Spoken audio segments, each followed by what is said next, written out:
اس کے لیے ہمیں اس زمانے میں جانا ہوگا جب حضرت اسماعیل علیہ السلام اور ان کی والدہ بی بی ہاجرہ زمزم کے پانی کے قریب اپنی زندگی گزار رہے تھے۔ اس دور میں عرب کی زمین پر پینے والے پانی کا ملنا ایک ناممکن سی بات تھی۔ صحرا اور سوکھے پہاڑوں کی زمین پر پانی کی ایک بوند کا ملنا محال تھا۔ عرب کے لوگ میٹھے پانی کے چشمے اور کنووں کی تلاش میں صحرا اور وادیوں میں مارے پھرتے تھے۔ یہ قدرتی پانی کا چشمہ جو اسماعیل علیہ السلام کی ایڑیاں رگڑنے سے اللہ کی طرف سے جاری ہوا، وہ پانی کا چشمہ جسے ہم آج آب زمزم کہتے ہیں، یہ دنیا کی سب سے بڑی نعمت ہے جسے اللہ نے اپنی قدرت سے جاری کیا تھا۔ اور ایک قبیلہ جو بنی جرہم کے نام سے تاریخ میں مشہور ہے، وہ بھی میٹھے پانی کی تلاش میں جگہ جگہ چکر لگا رہا تھا۔ جب وہ قبیلہ صفا اور مروہ پہاڑی کے قریب سے گزرنے لگا، یعنی جہاں حضرت ہاجرہ اور ان کے بیٹے حضرت اسماعیل تھے، جہاں اللہ نے حضرت اسماعیل کے ایڑیوں کے پاس سے آب زمزم کو جاری کیا تھا، تب ان لوگوں نے وہاں چاروں طرف سے پرندوں کو اڑتے ہوئے دیکھا تو ان کو حیرانی ہوئی، کیونکہ صحرا میں پرندوں کا دکھنا پانی ہونے کی نشانی تھی۔ اس کے بعد وہ پورا قبیلہ اسی طرف چل دیا۔ اس کے بعد وہ لوگ اس جگہ پر پہنچ گئے جہاں اللہ نے اپنی قدرت سے آب زمزم کو جاری کیا تھا۔ انہوں نے دیکھا کہ ایک خاتون اپنے چھوٹے سے بچے کے ساتھ وہاں رہ رہی ہیں اور قریب ایک ٹھنڈے اور میٹھے پانی کا چشمہ جاری ہے جس کا پانی بہت صاف اور میٹھا ہے۔ وہ لوگ اس بات سے بہت حیران ہو گئے۔ ایسے علاقے میں جہاں پانی کا نام و نشان تک نہیں تھا، اللہ کی قدرت سے پانی کے چشمے کو نکلتا دیکھ کر بہت حیران ہو گئے۔ انہوں نے بی بی ہاجرہ سے اس چشمے کے پاس رہنے کی اجازت مانگی۔ بی بی ہاجرہ نے ان کو رہنے کی اجازت دے دی، ساتھ میں یہ بھی کہا کہ اس چشمے کی پانی ضرور استعمال کرو، لیکن یہ اللہ پاک کی امانت ہے، اس پر کسی کا کوئی مالکانہ حق نہیں ہوگا۔ قبیلوں والوں نے اس شرط کو قبول کر لیا، وہاں رہنے لگے۔ وقت گزرنے لگا۔ بی بی ہاجرہ حضرت اسماعیل علیہ السلام کی شادی اسی قبیلے جرہم کی ایک لڑکی سے کر دی، اور اس طرح رفتہ رفتہ حضرت اسماعیل علیہ السلام کی اولاد ہوئی۔ ان کی اولاد وہیں پلی بڑھی، اور اس طرح کچھ وقت کے بعد مکہ، جس کا نام پہلے بقا تھا، وہ ایک بڑی آبادی والا شہر بن گیا۔ قبیلہ جرہم والے کافی عرصے تک سیدھے راستے پہ رہے، لیکن پھر دھیرے دھیرے ان کے اندر برائیاں پیدا ہونا شروع ہو گئی۔ اب انہوں نے کعبہ شریف کا انتظام سنبھال لیا اور حج کے لیے آنے والے لوگوں سے ملنے والا ہدیہ یعنی رقم خود لینے لگے اور اللہ کی نافرمانی کرنے لگے۔ اس طرح دھیرے دھیرے وہ لوگ گناہ کرتے گئے۔ تب اللہ پاک نے ان کو سزا دینے کے لیے ان سے زمزم کا پانی چھین لیا اور زمزم کا پانی سوکھ گیا۔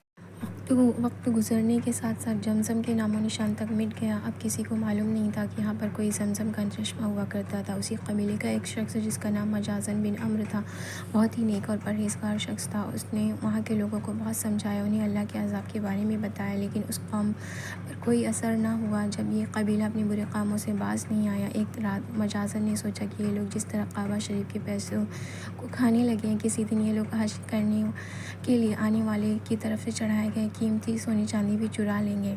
مجازن نے رات کے وقت اپنے بیٹے کے ساتھ لیا اور کعبہ کے اندر موجود سونے کی قیمتی ہدیوں کو لے کر جس جگہ زمزم کا چشمہ ہوا کرتا تھا، اسی جگہ کھدائی کر کے سب قیمتی ہدیہ وہاں چھپا دیا۔ اب جیسے کہ اللہ تعالیٰ کسی قوم کے بگڑنے پر اس قوم کو کسی دوسری قوم کے ہاتھوں عذاب دیتا، اللہ نے اس قوم کو عذاب دینے کا فیصلہ کر لیا۔ ایک قبیلہ جس کا نام بنی خزا تھا، اللہ نے اس کو ان لوگوں پر مسلط کر دیا۔ بنی خزا والوں نے بنی جرہم کے لوگوں کو مار مار کر مکہ سے نکال دیا، ان کے قبیلے کی بڑی تعداد میں لوگوں کو قتل کر دیا، اور اس طرح اپنی جان بچا کر بنی جرہم کے لوگ یمن میں آباد ہو گئے۔ اسی زمانے میں اس قبیلے میں ایک لڑکے اور ایک لڑکی نے جنم لیا۔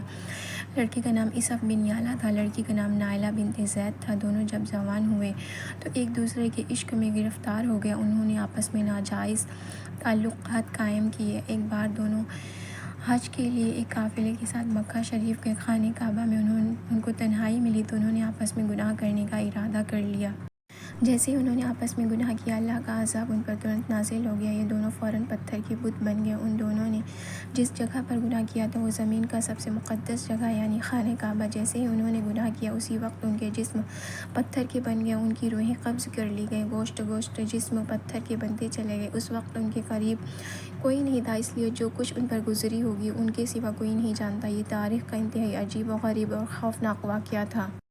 دو زندہ انسان جن میں سے ایک مرد اور دوسری عورت تھی عذاب الہی کے تحت پتھر کے بن گئے تھے، لیکن اس سے آگے جو کچھ ہوا آپ کے رونگٹے کھڑے کر دے گا۔ کچھ دیر گزری تو ادھر سے کسی کا گزر ہوا، اس نے ان کو دیکھا اور پہچان لیا۔ یہ بھی معلوم ہو گیا کہ انہوں نے اس مقدس اور برکت والی جگہ پر کیسا گھناؤنا کام کیا تھا جس کی فوری طور پر پکڑ ہو گئی، اور اللہ نے ان پر عذاب بھی نازل کر دیا۔ لوگوں کو دکھ اور غصے سے بہت برا حال ہو گیا۔ ان دونوں پتھر کے بتوں کو عبرت کا نشان بنانے کے لیے اس زمانے کے کچھ علم والے اور نیک لوگوں نے ان کو اس مقدس جگہ سے اس علاقے میں ایک دوسرے کے کافی لمبے راستے پر آمنے سامنے کر دیا۔ اس کے بعد اس مقدس مقام پر آنے والے لوگوں کے لیے یہ ضروری کر دیا کہ ان دونوں بتوں کو جوتے سے مارتے ہوئے گزر جائیں، تاکہ دیکھنے والے لوگوں کے ذہن میں ان کے کیے ہوئے گناہ تازہ رہیں اور لوگ اس سے سبق حاصل کرتے رہیں۔ جو بھی اس مقدس مقام پر آتا ان کو جوتے مارتے ہوئے وہاں سے جاتا۔ وقت گزرتا گیا، 100 سے 150 سال تک یہی سلسلہ چلتا رہا۔ اس کے بعد کچھ وقت گزرا تو نئی آنے والی نسلوں نے دھیرے دھیرے ان بتوں کو جوتوں سے مارنا چھوڑ دیا۔ شیطان نے ان کے دماغ میں یہ بات ڈالی کہ یہ عبادت کا حصہ نہیں، تو انہیں جوتوں سے مارنا ضروری بھی نہیں، بلکہ اس کے بجائے ان کو تھپڑ مار کر گزرا جائے، جس سے پتہ چلتا ہے کہ ہم ان سے نفرت کرتے ہیں۔ ان کے کیے ہوئے گناہ کا خیال بھی لوگوں کے دماغ میں موجود رہے گا۔ وقت کے ساتھ ساتھ یہ تھپڑ بھی ہلکی سی چپت میں تبدیل ہونے لگی۔ پھر علامتی طور پر ان بتوں کو صرف چھو کر گزرنے کا سلسلہ شروع ہو گیا۔ شیطان نے ایک بار پھر لوگوں کو بہکایا۔ اب لوگ ان بتوں کو اس نیت سے چھوتے کہ ان سے نفرت کرتے ہوئے تھپڑ مار رہے ہیں، لیکن ساتھ ہی ساتھ اپنے لیے ان بتوں سے دعا بھی مانگتے۔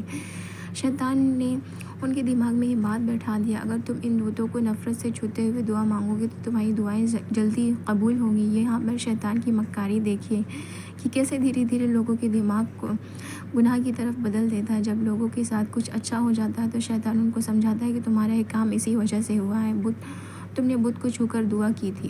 وقت گزرنے کے ساتھ ساتھ آنے والی نسلیں سوچ بدلتی چلی گئی۔ اب بتوں کو چھو کر دعا ضرور مانگتے، لیکن ان کے انداز میں ان بتوں کے لیے عقیدت اور احترام آنے لگا۔ اور پھر وہ وقت بھی جلد آ گیا جب ایک بدبخت نے اس بت کے آگے اسے خدا مان کر اسی سے دعا مانگنے لگا۔ جوتے مارنے سے شروع ہونے والی داستان تھپڑ مارنے سے عقیدت سے چھوتی ہوئی باقاعدہ عبادت تک چلی گئی۔ ان دونوں بتوں کی باقاعدہ عبادت کی جانے لگی، ان سے منتیں و مرادیں مانگی جانے لگیں۔ ان سے اتنے بڑے گناہ کے انجام میں گرفتار دونوں بتوں کو خدا بنا لیا گیا۔ تو وہ سجدہ کیے جانے لگا، ان کے سامنے قربانی کی جانے لگی، ان کو بڑے بتوں میں شامل کیا۔